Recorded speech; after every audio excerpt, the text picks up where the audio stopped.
Karibu sana mpendwa mtazamaji, ili tuweze kutafakari neno la Mungu.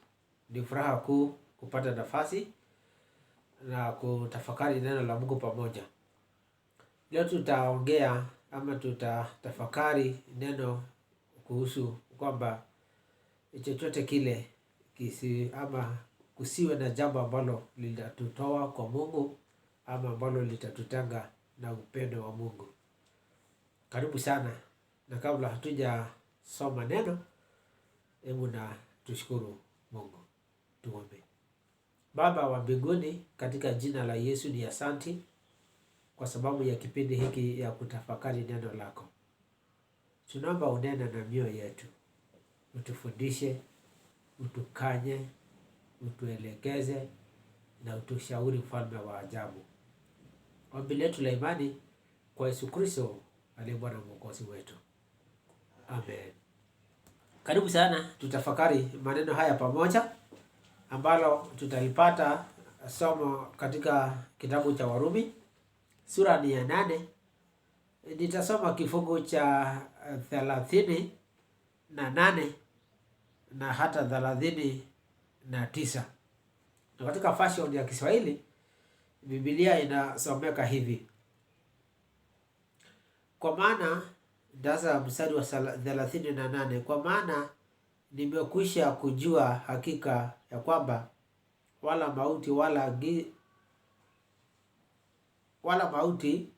wala uzima wala malaika wala wenye mamlaka wala yaliyopo wala yatakayo kuwepo wala wenye uwezo wala yaliyo juu wala yaliyo chini wala kiumbe kinginecho chochote hakitaweza kututenga na upendo wa Mungu ulio katika Kristo Yesu Bwana wetu.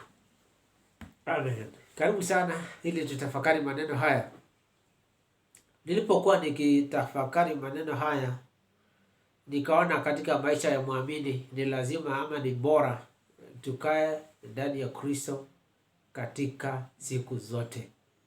Katika maisha yetu, jinsi tulivyoamini siku ile ya kwanza, ni vizuri kubaki pale pale bila kusongeshwa ama kutoka mahali pale katika imani yetu ambayo tulimweka ndani ya Kristo Yesu.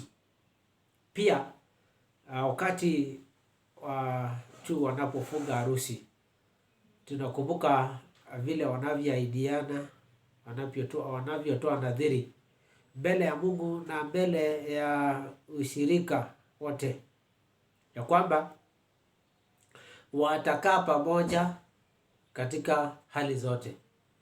Katika hali ya uzima wanaahidiana watakaa pamoja, katika hali ya magonjwa watakaa pamoja, kuwe kuna mvua, jua kali, kuwe kuna magumu katika panda shuka ya maisha, wanaahidiana watakaa pamoja. Unasemanga until death do us part, mpaka kifo watakuwa pamoja. Pia mimi na wewe ambao tumemwamini Kristo, kusiwe kuna jambo lolote ama kitu chochote ambayo inaweza kututoa ndani ya Kristo Yesu.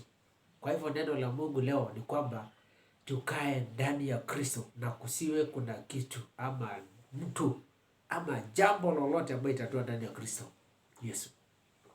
Katika maneno haya ya Warumi, Paulo anawaandikia Warumi akiwaambia kwamba kusiwe kuna jambo lolote ambayo inaweza kuwatoa ndani ya Kristo Yesu.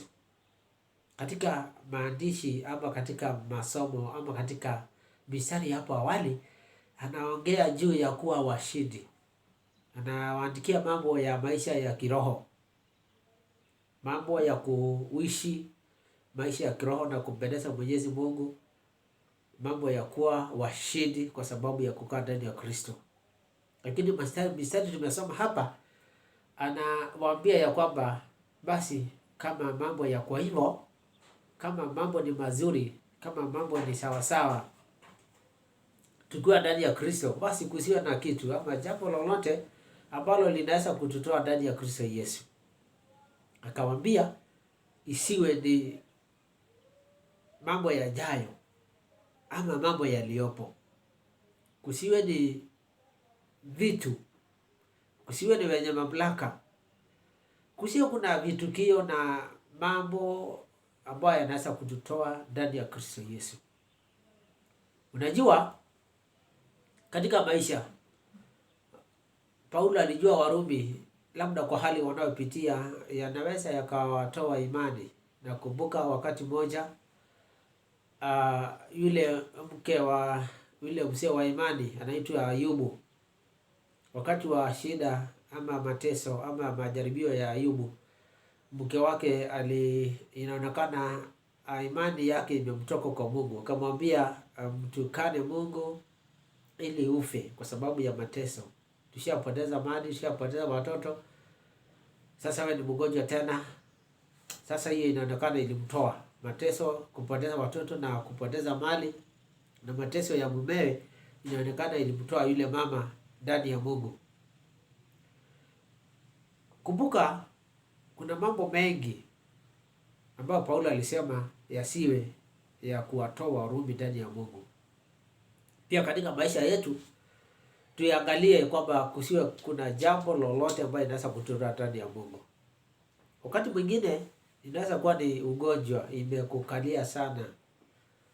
Inaweza kuwa ni mambo tu magumu ya maisha. Sababu biashara haiendi vizuri. Sababu familia imekuwa shida, imekuwa tabu.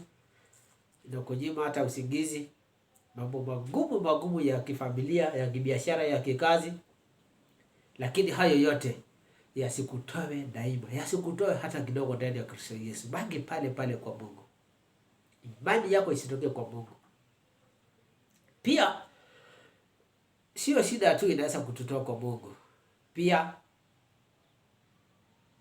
wakati mwingine maisha inaweza kubali na kukawa na raha na kukawa na utamu na kufanikiwa.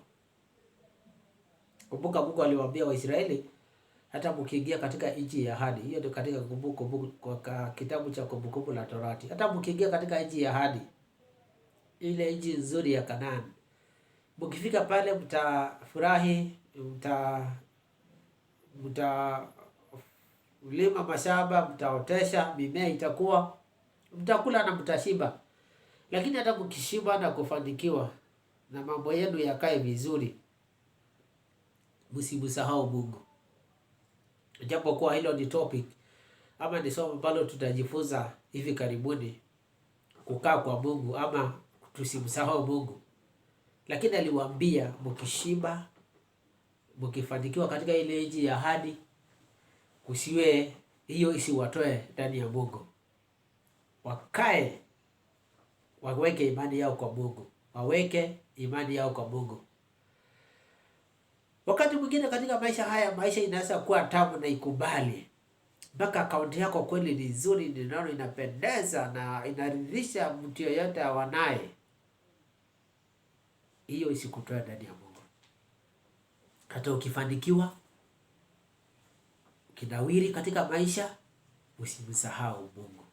Hiyo kustarehe, hiyo furaha, amani yako, ufanisi wako, utajiri wako, usikutoe kwa Mungu. Kwa hivyo neno la Mungu la leo linatukumbusha kusiwe kuna jambo lolote ambalo itakutoa ndani ya Mungu. Aidha iwe ni furaha, iwe ni kufanikiwa, iwe ni amani, iwe ni taabu, iwe ni ugonjwa, iwe ni vita ya familia, isikutoe ndani ya Mungu.